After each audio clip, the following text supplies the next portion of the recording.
Bon, eh bien, bonjour à tous mes chers amis. Aujourd'hui, on se retrouve pour un podcast avec deux personnes exceptionnelles, mais en fait trois, puisque je compte dedans quand même. Oui, oui, bien sûr. Donc, on va commencer par mon cher ami Karamo. Karamo, est-ce que tu peux te présenter ? Bonjour à tous, je suis Karamo Sangaré, connu sur les réseaux sous le nom de Karamo, donc avec 2 A au début et 2 O à la fin. Créateur de contenu depuis 2017, beaucoup de vidéos sur différentes plateformes, notamment YouTube, Instagram, TikTok, Facebook qui a hacké. Et voilà, je parle de développement personnel en particulier et tout ce qui touche à la confiance en soi, à la motivation, à l'entrepreneuriat, au regard des autres, tous les sujets qui peuvent nous aider un peu à devenir cette meilleure version de nous. Et j'ai une autre casquette aussi où j'aide les créateurs de contenu à gagner en visibilité sur les réseaux sociaux parce que ça, c'est ma spécialité dans les études. J'ai fait un master marketing et tout ce qui est digital. Donc voilà. Le gars est une machine sur les réseaux. Et mon cher ami Charles.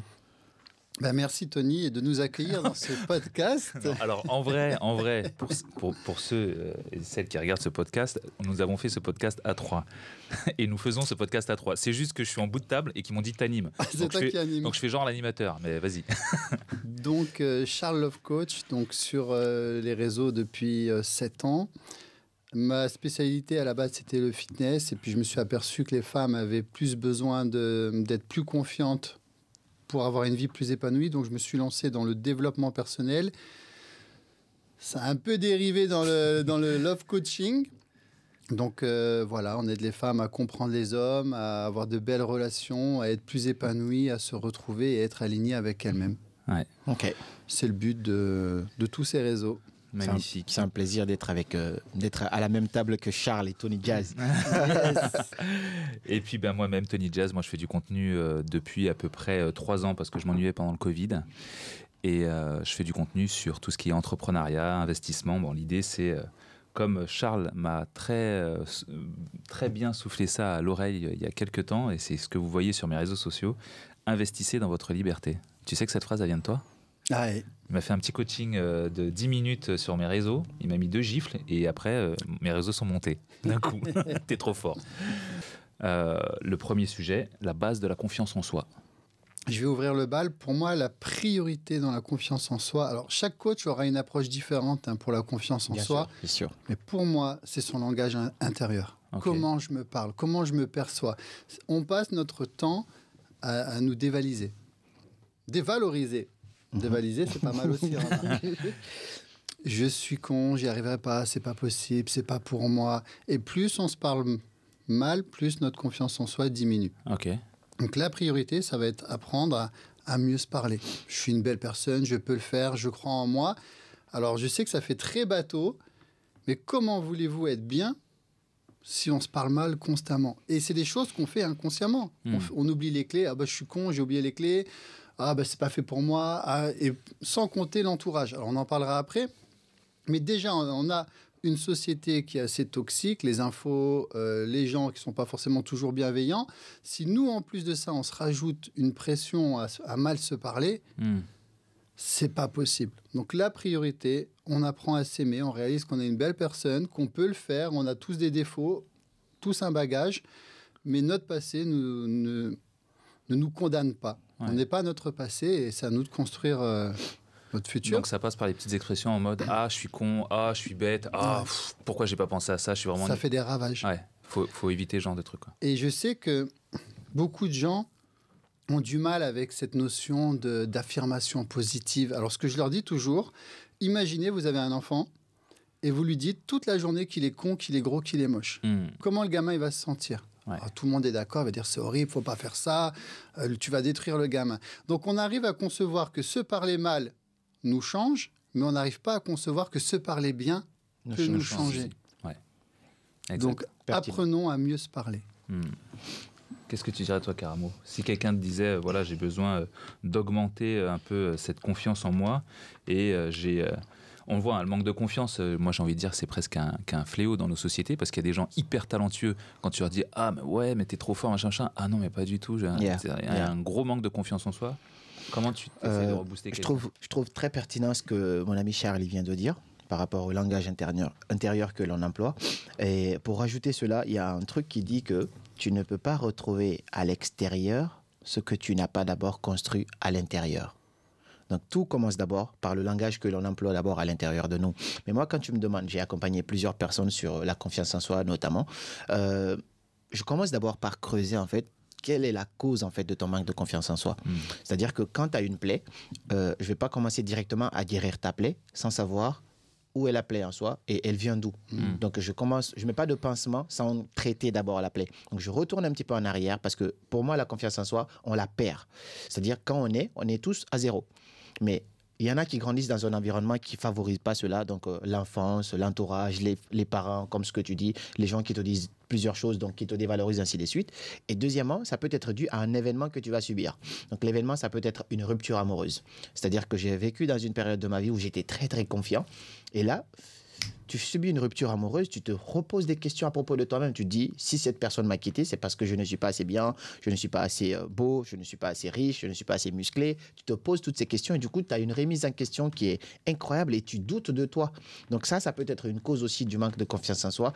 L'autre cause peut être due à l'entourage, comme j'ai dit au début, mais ça peut être des amis. Parce que quand tu grandis dans un environnement où tes amis sont par exemple jaloux de toi, donc ils essayent de te dire des mots juste pour que toi, tu puisses te sentir mal, ça aussi, ça peut t'atteindre. Donc une fois que tu as capté en fait à quoi est dû ton manque de confiance en toi, là tu peux commencer à mettre des actions en place. Donc la première action peut être d'abord ce que Charles a dit, commencer par mettre des actions ou des phrases positives à propos de soi-même, parce que ça ne peut pas venir de l'extérieur si ça ne vient pas de l'intérieur.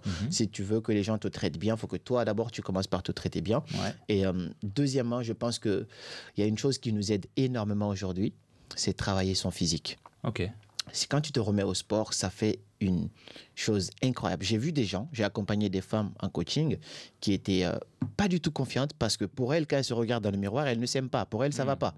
Elle se met au sport, cette même femme commence à voir que son physique commence à changer. Elle se regarde dans le miroir, elle voit que voilà, quand elle se met à legging, ça commence à être attirant. Même elle commence à se trouver attirante. Et là, ça change, ça fait une métaphore incroyable.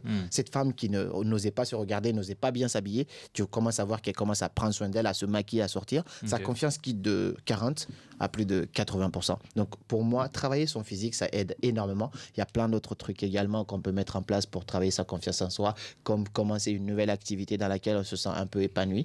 J'ai vu aussi des gens qui n'avaient pas du tout confiance, mais qui commencent à danser et voient que voilà, franchement, ils ont un talent dans la danse. Et ce talent-là, cette confiance positive, cette expérience positive leur donne encore une autre confiance et commencent encore à se dire je pense que je sers quand même à quelque chose. Et ça peut changer d'un environnement à un autre. Il y a plein d'autres choses qu'on peut coller, mais je pense que ça, c'est déjà suffisant pour ne pas bouffer trop de temps. C'est déjà des bonnes bases.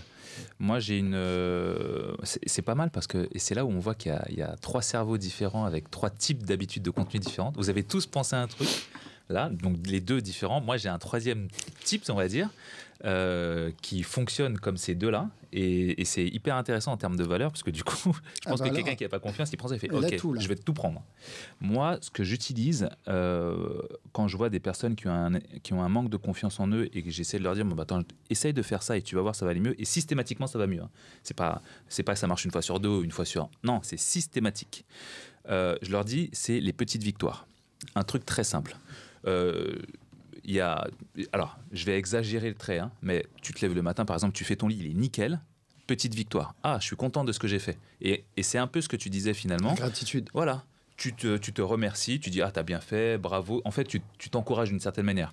Tu te fais un petit repas, un petit déjeuner un peu mignon, t'essayes d'aller, sois fou, essaye de dresser un peu histoire de faire un truc un peu stylé. Oh, c'est beau ce que je mange. Tu vois, tu te remercies d'une certaine manière.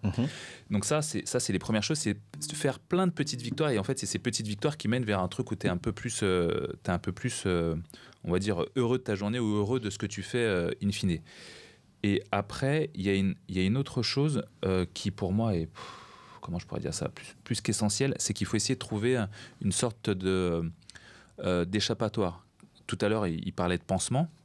Il y a Jacques Brel qui disait ça très bien. Il disait que lorsque tu es artiste et lorsque tu écris des paroles, en vrai, c'est toi que tu soignes. Tu écris ce que tu ne peux pas être. Et donc, l'idée, c'est que écrire, par exemple, ce que tu voudrais être, permet déjà à ton cerveau, comme tu le disais, de rentrer dans une phase où mais je commence déjà à imaginer ce que je pourrais être. Même si je suis pas, tu visualises exactement. Et ça, c'est vraiment quelque chose qui peut aider en plus des petites victoires. Mais cette accumulation de petites victoires, elle est véritablement essentielle parce qu'elle te permet de te montrer t'es capable, t'es capable, t'es capable, t'es capable. Et à la fin de la journée, tu dis, mais en fait, je peux tout faire. Quoi. Ouais. T'es capable, alors t'es capable. Voilà. C'est l'accumulation de petites choses. Ouais, c'est hyper pertinent. Et juste pour rajouter un dernier truc sur ce que tu viens de dire, il faut un peu déjà percevoir aussi le pouvoir en fait de la confiance en soi. Il y a un livre même là-dessus, mais je suis pas là pour faire la promo du livre. Mais quand tu comprends en fait ce pouvoir-là, tu comprends que la confiance en soi, moi j'aime bien dire ça, la confiance en soi représente en fait pour ton épanouissement ce qu'est l'oxygène pour le poumon. Ça, je trouve ça hyper important de comprendre en fait ce mécanisme-là parce qu'en fait, même si tu as 100% de talent ou disons 80% de talent, si tu n'as pas confiance en toi, donc talent sans confiance, ça n'aboutit à que dalle. Par contre, confiance sans talent, ça fait des miracles. Il y a des gens qui n'ont pas de talent, mais qui ont confiance en eux. Ils ont tellement confiance en eux qu'ils arrivent à faire des trucs. Et même en séduction. Hein. Et ben partout. Si tu as confiance en toi, que tu crois que tu es le plus beau, c'est bon. Ça marche. Et en fait, quand tu as confiance en toi, ça se voit directement sur ton physique. C'est-à-dire, quelqu'un qui a confiance, c'est quelqu'un qui va se relever. On prend le cas de la séduction. Tu viens parler à une fille. Hyper important. Tu viens parler à une fille. Imaginons, je n'ai pas confiance en moi. J'ai la tête baissée, je lui parle, je tremble. C'est comme si je cachais quelque chose. Directement, elle va le percevoir. Et aucune femme n'a envie d'être avec un homme qui tremble devant. Toutes les femmes ont envie d'être avec un homme qui est au-dessus. Donc, qui peut prendre soin d'elle. Donc, si toi, tu viens en tremblant, ainsi de suite, forcément, tu te prends une balle. Par contre, à l'inverse, imagine, tu n'as pas d'argent, tu n'as pas le meilleur physique, mais tu lui parles avec une confiance incroyable. Tu es à l'aise. À l'aise, ça veut dire quoi? Je suis prêt à être rejeté. Tu peux ne pas m'aimer ou tu peux m'aimer. Donc, quand tu t'en fous en fait, du résultat que ça va donner, tu es beaucoup plus à l'aise, donc tu es beaucoup plus apaisé. Tu lui parles, elle va trouver quelque chose d'incroyable en toi. Mais lui, il ne tremble pas. Il a quoi d'incroyable? Elle va se dire que tu as quelque chose. Donc, même si tu n'as rien, elle va se dire que tu as quelque chose. Donc, talent sans confiance mène à que dalle, mais confiance sans talent, ça mène à quelque chose. Et talent plus confiance, tu as tout gagné. C'est ça. Ok, donc mieux se parler pour avoir confiance en soi, se parler pour se rendre compte de ce que l'on est vraiment et surtout pas mal se parler. Ton conseil, c'était? Mon conseil, c'était de d'abord trouver le problème, donc la source. Et une fois que tu as trouvé ça, t'essayes de... J'ai parlé de quoi? J'ai parlé de ce que lui, il a dit. Ensuite, j'ai dit que le sport, c'était très important. Aider, travailler son physique. Travailler son physique et célébrer les petites victoires. Et toi, tu as parlé d'expériences positives. J'appelle ça comme ça. Excellent.